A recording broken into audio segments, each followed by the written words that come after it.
So we introduced those 3 variations of the squat earlier where we did the high bar, the low bar, and the front. Now we're going to talk about, should you personally do a high bar or a low bar squat? Now, this is going to depend on where you are in your training experience, how strong you are generally, and then what outcome you want from your squats as well.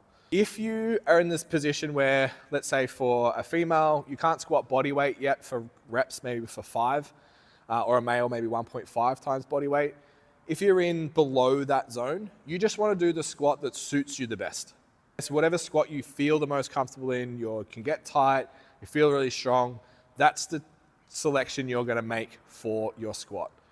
And that would just be based off your morphology. So we're going to show you 2 very different body types, do 2 very different squats, and what that might look like and how you would select yours.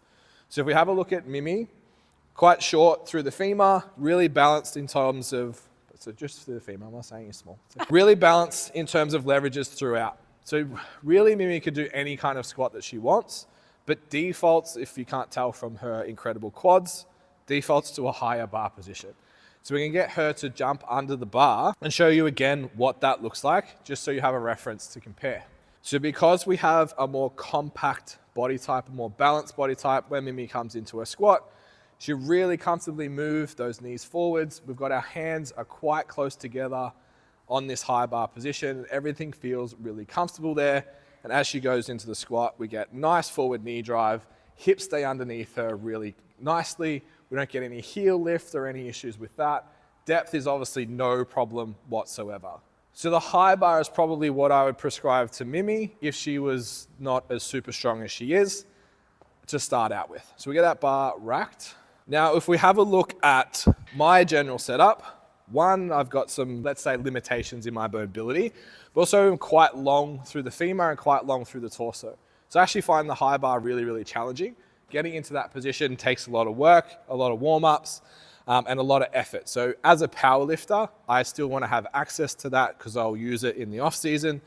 If I was in this position where I'm just learning to squat, I'd actually go with a much lower bar position. Then if I come out into my squat, leading with the hip and sitting down, you can see that knee drive is much less than Mimi's, and that the hip position is much further back, my torso is much further over, and everything just looks a little bit different to Mimi's. But that's where I feel the most comfortable. So if you are in that early phase of training, still fundamentals, learning how to squat, however you're put together, whichever of those variations feels the best for you is where I would start. Now, if you're a power lifter, off season, we probably want to lean towards a less fatiguing squat that still holds on to the skill of squatting. So even though we said earlier in the videos that the low bar is usually preferred for powerlifters, because of that fatigue element, it does beat you up a little bit through the shoulders and the lower back, we may stick with a high bar off season and then bring that low bar position in later on when we need to be more specific to the competition. Again, if you're newer, you might use that low bar consistently because you can get away with it. You haven't built that huge amount of strength yet that's going to create lots and lots of fatigue, and it's more just about acquiring skill. So again, it kind of depends on your experience level and how strong you are, which one you would choose.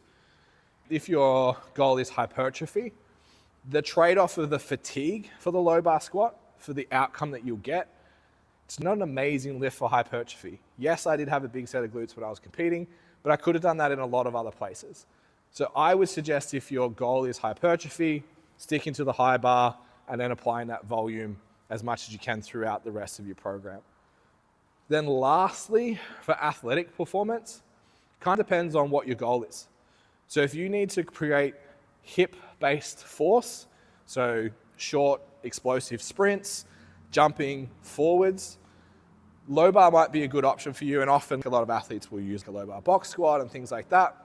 If you need vertical acceleration, so jumping, generally a higher bar position like the high bar or the front squat will be a better bang for buck for you, and obviously a little bit more less fatiguing as well.